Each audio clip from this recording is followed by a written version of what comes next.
ਉਹ ਪ੍ਰਮੋਟ ਕਰਨਗੇ, ਉਹ ਬੱਚਿਆਂ ਨੂੰ ਮੋਟੀਵੇਟ ਕਰਨਗੇ। ਤਾਂ ਇਸ ਤਰ੍ਹਾਂ ਦੀ ਐਕਟੀਵਿਟੀਆਂ ਵਾਸਤੇ ਆਪ ਸਭ ਨੂੰ ਬਹੁਤ ਬਹੁਤ ਮੁਬਾਰਕਾਂ। ਫੀਲਡ ਆਫ ਪਲੇ ਅਵੇਲੇਬਲ ਹੈਗਾ। ਰਾਤੀ ਮੈਂ ਦੇਖ ਰਿਹਾ ਸੀ ਫਲੱਡ ਲਾਈਟ ਵੀ ਲੋਕੀ ਖੇਡਦੇ ਪਏ ਨੇ। ਸਰਦਾਰ Rajinder Singh ji director sports authority of India ਤੋਂ ਇਸ ਵਕਤ ਗਰਾਊਂਡਾਂ ਦੇ ਵਿੱਚ ਆ ਚੁੱਕੇ ਨੇ। ਧੰਨਵਾਦ ਕਰਦੇ ਹਾਂ ਜਦੋਂ ਇਸ ਤਰ੍ਹਾਂ ਦੀਆਂ ਸ਼ਖਸੀਅਤਾਂ ਮਾਣ ਵਧਾਉਂਦੀਆਂ ਨੇ, ਖਾਸ ਕਰਕੇ ਜਦੋਂ ਬੱਚਿਆਂ ਦੀਆਂ ਵੰਨਗੀਆਂ ਹੁੰਦੀਆਂ ਨੇ, ਬੱਚਿਆਂ ਦੀਆਂ ਇਸ ਤਰ੍ਹਾਂ ਦੀਆਂ ਖੇਡਾਂ ਕਰਵਾਈਆਂ ਜਾਂਦੀਆਂ ਨੇ।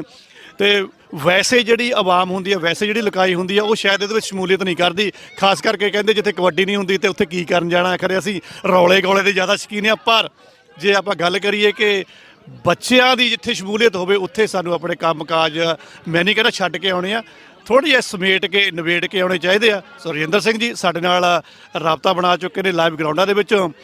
ਰਜਿੰਦਰ ਸਿੰਘ ਜੀ, ਤੁਸੀਂ ਤਾਂ ਆਪਣੇ ਤਜਰਬੇ ਦੇ ਨਾਲ, ਤੁਸੀਂ ਆਪਣੀ ਅੱਖ ਦੇ ਨਾਲ ਆਉਂਦੇ ਹੀ ਸੁੰਘ ਲੈਂਦੇ ਹੋਣੋ ਕਿ ਕਿਸ ਤਰ੍ਹਾਂ ਦੇ ਪ੍ਰਬੰਧ ਚੱਲ ਰਹੇ ਤੇ ਕੀ ਕਮੀਆਂ ਹੋ ਗਈਆਂ ਨੇ ਤੇ ਕੀ ਕਮੀਆਂ ਹੋਣ ਜਾ ਰਹੀਆਂ ਨੇ। ਆਪਾਂ ਤੁਹਾਡੀ ਜ਼ੁਬਾਨੀ ਸੁਣਦੇ ਹਾਂ ਜੀ।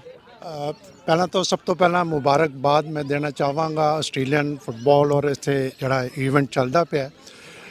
ਆ ਜਿਹੜਾ ਸਿਸਟਮ ਇੱਥੇ ਇਹਨਾਂ ਨੇ ਤੁਸੀਂ ਬਣਾਇਆ ਹੋਇਆ ਕਿ ਛੋਟੇ ਬੱਚੇ ਆਫ ਡਿਫਰੈਂਟ ਏਜ ਗਰੁੱਪ ਔਰ ਉਹਨਾਂ ਦੇ ਪੇਰੈਂਟਸ ਔਰ ਉਹਨਾਂ ਦੇ ਗ੍ਰੈਂਡ ਪੇਰੈਂਟਸ ਗਰਾਊਂਡ 'ਚ ਆਏ ਹੋਏ ਆ ਔਰ ਵੀਕਐਂਡਸ 'ਚ ਇੱਦਾਂ ਦੇ ਇਵੈਂਟਸ ਚੱਲ ਰਹੇ ਆ। ਇਹ ਜਿਹੜਾ ਇਵੈਂਟ ਹੈਗਾ ਇਹ ਬੱਚਿਆਂ 'ਚ ਸਪੋਰਟਸ ਕਲਚਰ ਇਨਕਲਕੇਟ ਕਰੇਗਾ ਔਰ ਅੱਗੇ ਜਾ ਕਰ ਇਹਨਾਂ 'ਚੋਂ ਹੀ ਕੋਈ ਖਿਲਾੜੀ ਜਾਂ ਤਾਂ ਆਸਟ੍ਰੇਲੀਆ ਨੂੰ ਰਿਪਰੈਜ਼ੈਂਟ ਕਰੇਗਾ ਜਾਂ ਫਿਰ ਇੰਡੀਆ ਨੂੰ ਰਿਪਰੈਜ਼ੈਂਟ ਕਰੇਗਾ।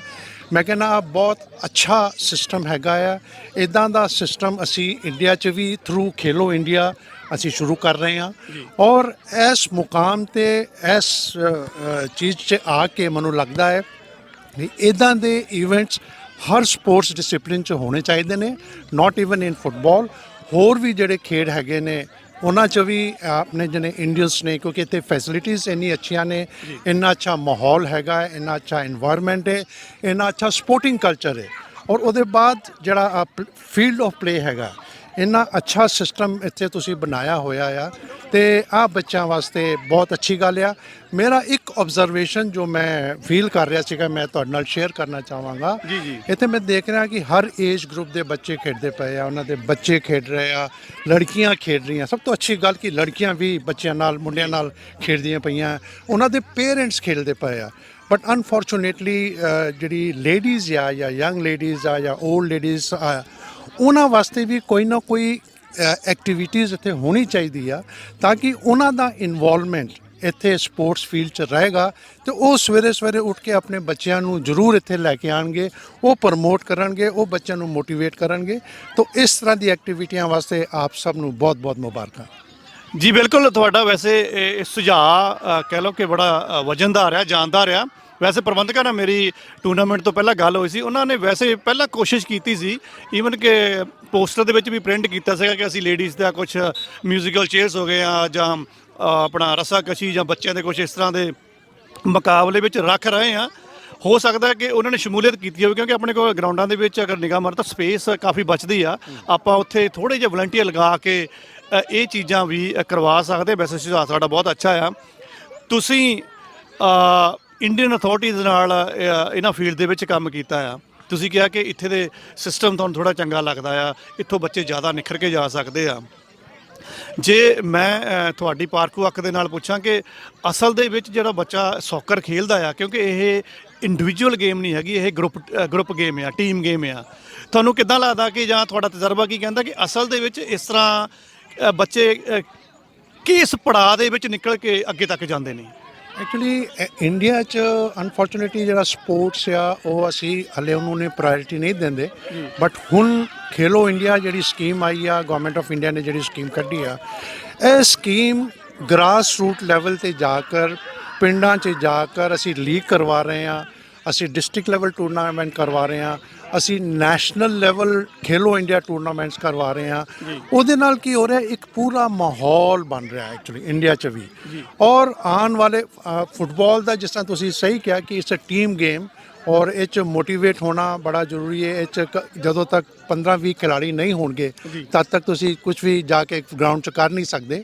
ਬਟ ਇੱਥੇ ਮੈਂ ਦੇਖ ਰਿਹਾ ਕਿ ਬੱਚਿਆਂ ਨੂੰ ਜਿਹੜੀ ਸੁਵਿਧਾਵਾਂ ਦਿੱਤੀਆਂ ਜਾਂਦੀਆਂ ਨੇ, ਜਿਹੜੇ ਫੀਲਡ ਆਫ ਪਲੇ ਅਵੇਲੇਬਲ ਹੈਗਾ, ਰਾਤੀ ਮੈਂ ਦੇਖ ਰਿਹਾ ਸੀ ਫਲੱਡ ਲਾਈਟ 'ਚ ਵੀ ਲੋਕੀ ਖੇਡਦੇ ਪਏ ਨੇ, ਜਿਮ ਦੀ ਫੈਸਿਲਿਟੀਜ਼ ਹੈਗੀਆਂ ਨੇ, ਕੋਚਿਸ ਵਲੰਟਰੀ ਆ ਕੇ ਇੱਥੇ ਟ੍ਰੇਨਿੰਗ ਕਰਾ ਰਹੇ ਨੇ ਔਰ ਬੱਚਿਆਂ ਨੂੰ ਐਜੂਕੇਟ ਕਰ ਰਹੇ ਨੇ ਕਿ ਬਈ ਤੁਸੀਂ ਆਹ ਸਪੋਰਟਸ ਖੇਡੋ।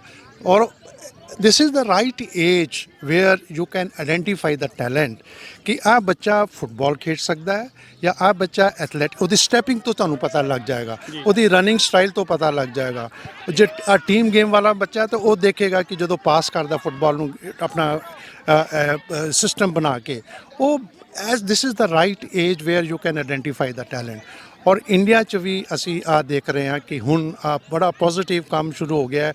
ਔਰ ਤੁਸੀਂ ਹੁਣ ਦੇਖੋਗੇ ਕਿ ਆਉਣ ਵਾਲੇ ਸਮੇਂ 'ਚ ਇੰਡੀਆ ਦੀ ਫੁੱਟਬਾਲ ਦੀ ਫੀਫਾ ਜਿਹੜੀ ਰੈਂਕਿੰਗ ਆ ਉਹ ਵੀ ਇੰਪਰੂਵ ਹੋਏਗੀ ਔਰ India will be a big sporting culture in times to come. ਜੀ, ਜਾਂਦੇ ਜਾਂਦੇ ਮੈਂ ਇੱਕ ਆਪਣਾ ਨਿੱਜੀ ਜਿਹਾ ਤੇ ਇੱਕ ਅਹਿਮ ਜਿਹਾ ਸਵਾਲ ਪੁੱਛਣਾ ਚਾਹੁੰਦਾ। ਮੇਰੇ ਕਈ ਵਾਰ ਜ਼ਿਹਨ ਦੇ ਵਿੱਚ ਆ ਜਾਂਦਾ ਕਿ ਜਦੋਂ ਇਸ ਤਰ੍ਹਾਂ ਦੀ ਸ਼ਖਸੀਅਤ ਜਿਹੜੀ ਖੇਡਾਂ ਨਾਲ ਜੁੜੀ ਹੋਈ ਆ ਜਾਂ ਉਸ ਅਥਾਰਟੀ ਨਾਲ ਜੁੜੀ ਹੋਈ ਆ, ਕਿ ਕਿਉਂ ਨਾ ਉਹ ਕਹਿੰਦੇ ਹੁੰਦੇ ਆ ਜਾਂਦੇ ਜਾਂਦੇ ਹੱਥ ਧੋ ਲਓ, ਪੁੱਛ ਲਓ ਕੀ ਫਰਕ ਪੈਂਦਾ ਆ। ਕਿਆ ਤੁਸੀਂ ਇਸ ਚੀਜ਼ ਨੂੰ ਮੰਨਦੇ ਹੋ ਕਿ ਜਿਹੜੇ ਸਾਡੇ ਭਾਰਤੀ ਕਲਚਰ ਦੇ ਬੱਚੇ ਆ ਜਾਂ ਮਾਂ-ਬਾਪ ਆ, ਮੈਂ ਨਹੀਂ ਕਹਿੰਦਾ ਕਿ ਮੈਂ ਯਕੀਨ ਨਾਲ ਕਹਿ ਰਿਹਾ ਆ, ਅਸੀਂ ਜ਼ਿਆਦਾਤਰ ਉਹਨਾਂ ਗੇਮਾਂ 'ਚ ਜਾਂਦੇ ਆ ਜਿਹੜੀਆਂ ਗਰੁੱਪ 'ਚ ਖੇਡੀਆਂ ਜਾਂਦੀਆਂ ਆ।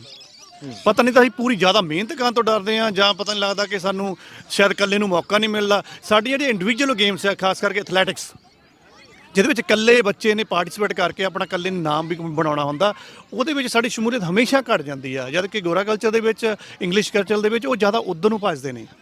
ਦੂਸਰਾ, ਜਿਹੜੀਆਂ ਸਾਡੀਆਂ ਕੋਈ ਵੀ ਗੇਮ ਆ, ਚਾਹੇ ਗਰੁੱਪ ਗੇਮ ਆ, ਚਾਹੇ ਕੁਛ ਵੀ ਆ, ਕਿਸੇ ਨੇ ਮੰਨ ਲਓ ਕੋਈ ਡਿਸਕਸ ਥਰੋ ਸਿੱਟਣੀ ਆ ਜਾਂ ਕੋਈ ਕ੍ਰਿਕਟ ਦਾ ਜਾਂ ਫੁੱਟਬਾਲ ਦਾ ਜਾਂ ਕਿਸੇ ਦਾ ਵੀ ਪਲੇਅਰ ਆ, ਉਹ ਸਿਰਫ ਉਸ ਗੇਮ ਉੱਪਰ ਤਾਂ ਜ਼ਰੂਰ ਤਵੱਜੋ ਦਿੰਦੇ ਆ ਜਾਂ ਸਾਡੇ ਘਰ ਦੇ ਉਸ ਗੇਮ ਉੱਪਰ ਤਾਂ ਬਹੁਤ ਤਵੱਜੋ ਦਿੰਦੇ ਨੇ ਕਿ ਸਾਡਾ ਬੱਚਾ 'ਚ ਨਿਕਲ ਜਾਵੇ, ਲੇਕਿਨ ਸਾਡੇ ਦਿਮਾਗ ਦੇ ਵਿੱਚ ਉਹ ਐਥਲੈਟਿਕ ਸਕਿਪ ਹੋ ਜਾਂਦੀ ਆ। ਤੁਸੀਂ ਮੰਨਦੇ ਹੋ ਕਿ ਬਿਨਾਂ ਐਥਲੈਟਿਕ ਦੇ ਵਿੱਚ ਤੁਸੀਂ ਚੰਗਾ ਹੋ ਕੇ ਤੇ ਤੁਸੀਂ ਉਸ ਗੇਮ ਦੇ ਵਿੱਚ ਸੰਪੂਰਨ ਹੋ ਜਾਓ?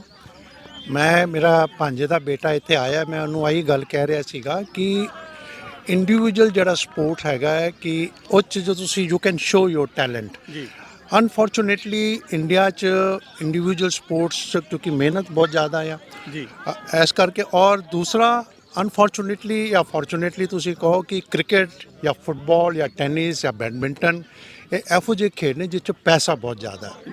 ਅਤੇ ਆਹ ਜਿਹੜਾ ਮੋਨੀਟਰੀ ਬੈਨੀਫਿਟਸ ਖਿਡਾਰੀਆਂ ਨੂੰ ਜਾਂ ਇੰਡੀਅਨਸ ਨੂੰ ਦਿਖਦਾ ਆ, ਅਤੇ ਉਹ ਪੇਰੈਂਟਸ ਵੀ ਚਾਹੁੰਦੇ ਆ ਕਿ ਅਸੀਂ ਬੱਚੇ ਨੂੰ ਉਸ ਗੇਮ 'ਚ ਭੇਜੀਏ ਜਿੱਥੇ ਬੱਚੇ ਦਾ ਪ੍ਰੋਫੈਸ਼ਨ ਔਰ ਪੈਸ਼ਨ ਦੋਨੋਂ ਮਿਲ ਕੇ ਬੱਚੇ ਦਾ ਕੈਰੀਅਰ ਵੀ ਬਣ ਪਾਏ। ਹੁਣ ਤੁਸੀਂ ਦੇਖੋ ਨੀਰਜ ਚੋਪੜਾ ਦਾ ਓਲੰਪਿਕ 'ਚ ਮੈਡਲ ਆਇਆ, ਵਰਲਡ ਕੱਪ 'ਚ ਉਹਨੇ ਮੈਡਲ ਜਿੱਤਿਆ, ਗੋਲਡ ਮੈਡਲ ਲਿਆ ਉਹਨੇ। Neeraj Chopra will be an example for thousands of Indians to take individual sport. ਜੀ, ਬਿਲਕੁਲ। ਤੇ ਮੈਂ ਹੁਣ ਧੀਰੇ ਧੀਰੇ ਇੰਡੀਆ 'ਚ ਪੂਰਾ ਸਪੋਰਟਿੰਗ ਕਲਚਰ ਚੇਂਜ ਹੋ ਰਿਹਾ। ਗੌਰਮੈਂਟ ਦੀ ਜਿਹੜੀ ਬਜਟਿੰਗ ਆ ਉਹ ਕਾਫੀ ਵੱਧ ਰਹੀ ਆ। We are now more focusing on infrastructure at grass root level. ਹੁਣ ਸਾਡੇ ਜਿਸ ਤਰ੍ਹਾਂ IOA 'ਚ ਵੀ IOA is being now headed by PT Usha which is herself is a prominent international sports personality। ਤੇ ਧੀਰੇ ਧੀਰੇ ਇੰਡੀਆ 'ਚ ਸਪੋਰਟਸ ਦਾ ਜਿਹੜਾ ਐਡਮਿਨਿਸਟ੍ਰੇਸ਼ਨ ਆ ਉਹ ਸਪੋਰਟਸਮੈਨ ਕੋਲ ਆ ਰਿਹਾ। ਤੇ ਸਪੋਰਟਸਮੈਨ ਆ ਉਹ ਕਦਰ ਕਰੇਗਾ, ਉਹ ਜਾਣੇਗਾ, ਕਿਉਂਕਿ ਉਹ ਖੁਦ ਜੇ ਖਿਡਾਰੀ ਰਿਹਾ, ਉਹਨੂੰ ਪਤਾ ਲੱਗੇਗਾ ਕਿ ਮੇਰੇ ਖਿਡਾਰੀ ਨੂੰ ਆ ਜਿਹੜਾ ਬੱਚਾ ਖੇਡ ਰਿਹਾ ਇਹਨੂੰ ਕਿਸ ਚੀਜ਼ ਦੀ ਜ਼ਰੂਰਤ ਆ। ਉਹ ਜਦੋਂ ਸਮਝੇਗਾ ਤੇ ਉਹ ਉਸ ਚੀਜ਼ ਨੂੰ ਕਰਨ ਦੀ ਪੂਰੀ ਕੋਸ਼ਿਸ਼ ਵੀ ਕਰੇਗਾ। ਜਦ ਪੂਰੀ ਕੋਸ਼ਿਸ਼ ਕਰੇਗਾ ਤਾਂ ਜ਼ਰੂਰ ਕਾਮਯਾਬ ਹੋਏਗਾ।